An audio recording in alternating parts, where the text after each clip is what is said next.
고린도후서 마지막 장 13장을 방금 봉독했습니다.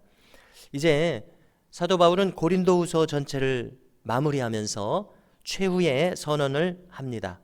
그것은 무엇인가 하면은 이제 자신이 가서 투세 증인의 입으로 말마다 확정하리라 이렇게 말합니다.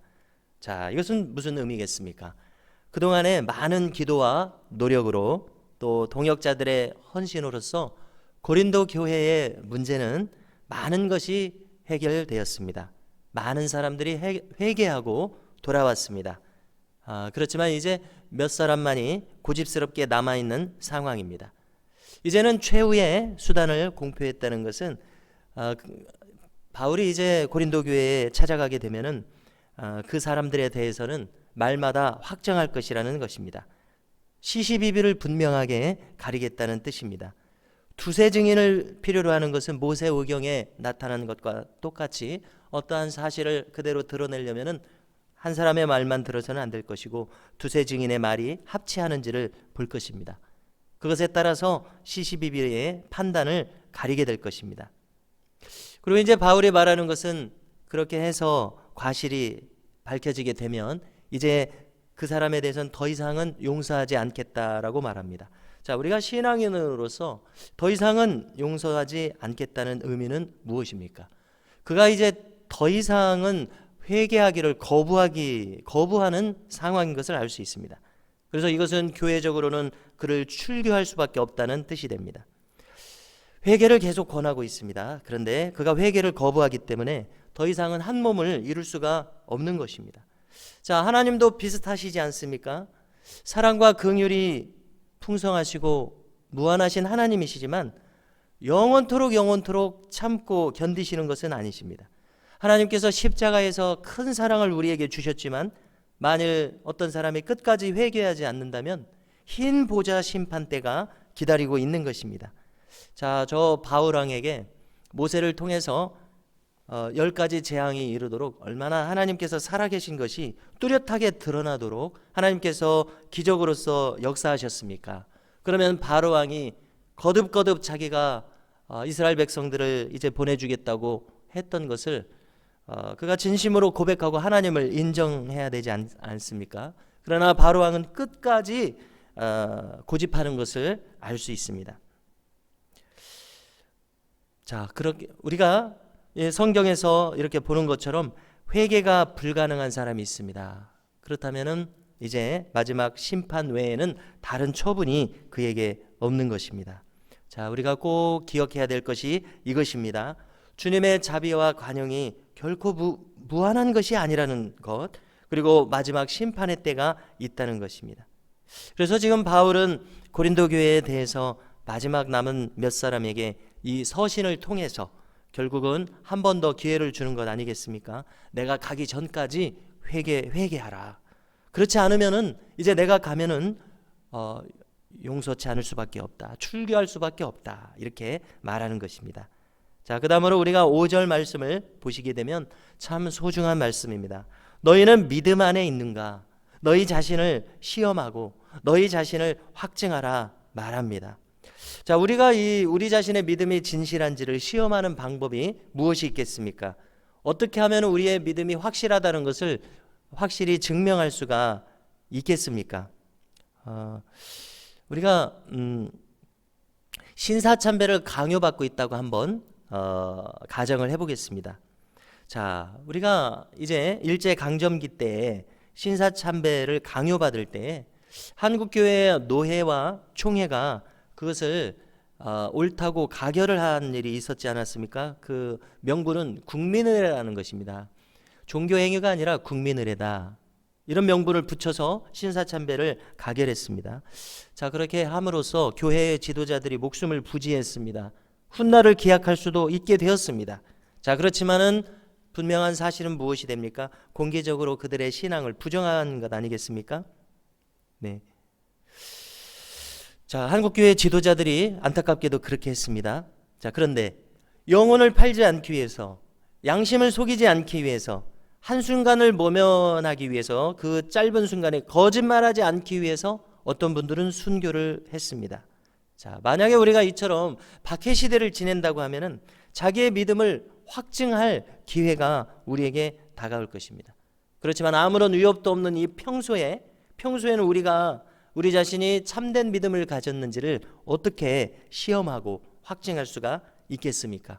자, 그것은 우리가 매일 매순간 하게 되는 우리의 선택에 의한 것이라고 생각합니다. 무엇이든지 우리는 가부간의 신앙의 선택을 해야 됩니다. 조금 전에 권면에 따르면은 이제 바울이 당도하기 전에 마지막 남은 몇 사람이 회개하고 돌아와야 할 것입니다. 그들에게 이제 선택이 주어져 있습니다. 만약 자기가 계속 옳다고 고집하면 그들은 회개하지 않을 것입니다. 이렇게 선택의 상황에서 그들의 심령에 정말 예수님께서 계시다면 옳은 것을 선택할 것이다. 이런 의미가 되는 것입니다. 자, 바울은 말합니다. 정말 그리스도께서 너희 안에 계시다면 너희가 바르게 선택할 것이다. 5절입니다. 그것으로서 너희가 진실된 사람인지 아닌지가 드러나게 될 것이다. 사실 그렇지 않습니까? 만약에 우리 안에 정말로 그리스도께서 살아계시다면 우리는 예수님께서 인도하시는 대로 올바르게 선택할 것입니다. 100% 바르게 선택할 것입니다. 그렇지만 만일 우리 안에 그리스도께서 계시지 않는다면 우리는 인본주의적으로 판단하고 선택할 수밖에 없게 될 것입니다. 그리스도로부터 온 진실된 판단이 아니면 그 판단은 인본주의적인 판단이 될 수밖에 다른 길이 없지 않겠습니까? 그러므로 우리가 스스로 믿음을 시험하고 확증하는 것에 두려워할 필요가 없습니다. 왜 그렇습니까? 정말 주님께서 우리 안에 계시다면 우리를 1000번 만번 옳게 판단하도록 인도하실 것이기 때문에 그렇습니다. 이제 우리가 마지막으로 7절에서 10절까지를 보면은 고린도 교인들을 향한 바울의 정말 깊은 사랑과 그 사랑에서 나오는 진심 어린 마음이 나타나 있는 것을 보게 됩니다. 바울은 말합니다. 이렇게 마지막까지 선택할 수 있도록 기회를 계속 주는 것은 바울 자신을 위해서 하는 것이 아니라고 말합니다. 바울 자신이 이렇게 위대한 인도자가 되고 선생이 되고 지도자가 되고 사도가 되고 최후까지 의로운 사람이 되고 또 권위 있는 지도자가 되기 위해서 이렇게 회개를 촉구하는 것이 아닙니다. 오로지 바울은 지금 고린도 교인들을 위해서, 고린도 교인들이 바로 설 수 있는 사람들이 되게 하기 위해서 이렇게 말하고 있습니다. 그들이 결과적으로 선한 사람들로 나타나고 옳은 선택을 한 사람으로 나타나고 의로운 자들로서 판명이 되고 온전한 자로서 나타나기를 바울은 간절히 바라고 있습니다. 자, 이것이 적절한 예가 될 수 있을 것 같습니다. 우리가 만약에 부부간에 다툴 수가 있습니다. 그렇지만은 어느 정도 다투다가는 한 사람이 양보를 합니다. 양보를 할 때에 상대편을 조금 옳은 사람으로 만들면서 양보를 해야지 자기가 옳은 사람에 대해서 끝나면은 그것은 온전한 화해가 되지 않을 것입니다. 내가 기어이 옳은 사람으로 남고 상대방을 못난이로 만들면은 거기에 무슨 유익이 있겠습니까? 거기에 어떤 평화가 찾아오겠습니까? 그렇지만 한 사람이 먼저 사과하고 나면 상대편도 뭔가 느끼는 것이 있을 것입니다. 그러면 이제 같이 사과해서 상황이 잘 정리되면 얼마나 좋겠습니까? 어떤 때 보면은 한쪽만 잘못한 것이 아니라 양쪽 다 잘못할 때가 참 더욱 많은 것 같습니다. 그리고 서로 조금씩 잘한 점도 있기 마련입니다. 오늘 바울의 말은 이것이라고 믿습니다. 내가 고린도에 가게 되면 결과적으로 내가 옳은 사람으로 나타나지 않았으면 좋겠다. 이미 너희들 안에서 다 정리가 되고 회개가 이루어지고 이렇게 해서 너희가 의로운 사람으로서 드러나고 선한 사람이 되어서 이렇게 일단락되었으면 좋겠다. 왜 그렇습니까? 그들이 바르게 세워지는 것이 목표이기 때문에 그렇습니다. 그들이 온전하게 되는 것이 바울의 목적이기 때문에 그렇습니다. 성도 여러분, 우리가 믿음을 가지고 있으면서도 만약에 기쁨이 없고 온전함을 잊어버려서 심령이 불안하고 평안이 없으면은 그 믿음이 무슨 소용이 있겠는가 이렇게 생각을 합니다. 우리가 만사를 제치고 되찾아야 할 것이 바로 이 주님 안에 있는 평안과 기쁨인 줄로 믿습니다. 그것을 잃어버린다면 무슨 신앙생활이 우리 안에서 성립하겠습니까? 오늘도 우리가 믿음 안에 내가 있는가 스스로 시험하고 확증할 수 있기를 바랍니다.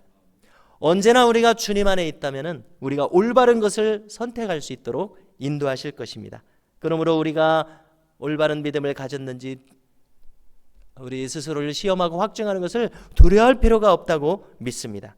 이 하루를 살면서 오직 주님 안에 있는 평강과 기쁨이 우리 가운데 충만하기를 주님의 이름으로 축원합니다.